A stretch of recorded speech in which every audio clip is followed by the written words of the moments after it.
Hello dear viewers, we are here in Montreal, Canada, at my family home next to my Christmas tree, holding my cat named Noël, which is French for Christmas. She's just gone nuts.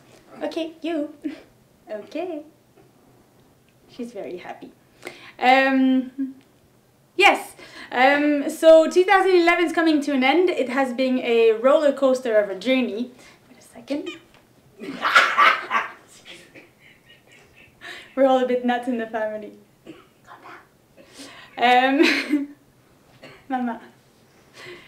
What was I saying? Yes, 2011 has been a roller coaster of the year, so I've put together a few clips to show some highlights of the year, namely starting with a comedy show about climate change, doing some further interviews with a really good friend of mine who has had a career in the banking industry, and as well as filming the Occupy movement, which has burgeoned in London, and giving a speech there myself, having a good time with my friend Charlie, as well as trying to become a Buddhist and helping a family member with some difficult issues.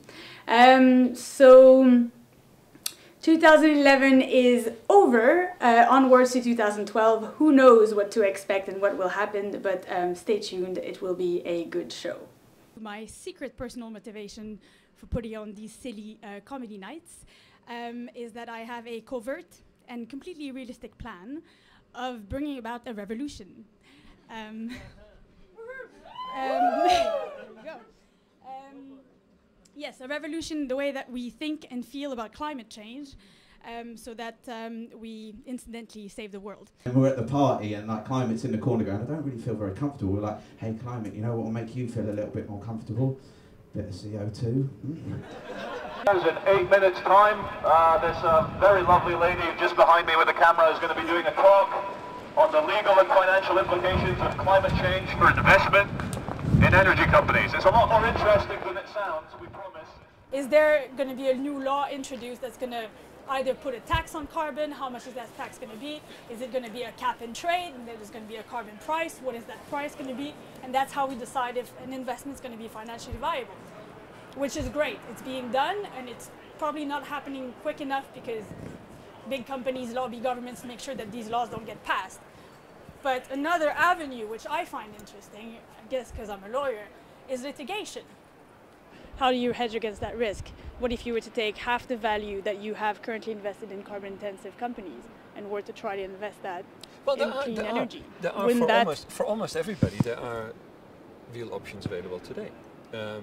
My own savings that I control myself, as opposed to that is managed by the pension funds, is all invested in sustainable funds or sustainable investment schemes offered by one of the big European banks, because I think first of all that's the right thing to do, and B, it's going to be more stable in terms of the still fairly long time I have until retirement.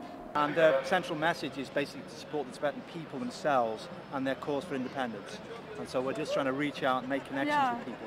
Well, I'm attempting to become a Buddhist, so I'm fully on board with this. Okay. Yes, it's very hard.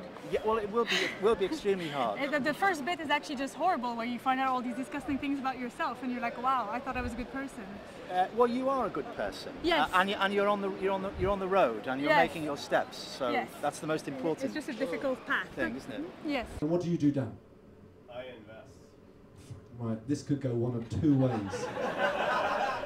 Fucking think about your answer here, Dan. Who do you invest in?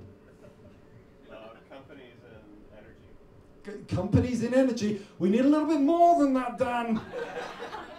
Low carbon. Low carbon, that's the right answer. I'm postponing failing to make my documentary towards 2012 in order to be able to film what's going on at Occupy London Stock Exchange and help a member of my family who's going through a very tough time. I might have to fly back home at short notice in order to represent him in court, and I've been working for him pretty much all of my free time, which is kind of a lot. So yeah, so documentary postponed. I have an art exhibition on December 1st where I intended to show the documentary, and instead I will make jewelry out of recycled material and show that instead, and postpone my message to the world to 2012. That's all. So I wish you a very happy new year and lots of love and health and courage, because we've got a hell of a lot of stuff to fix.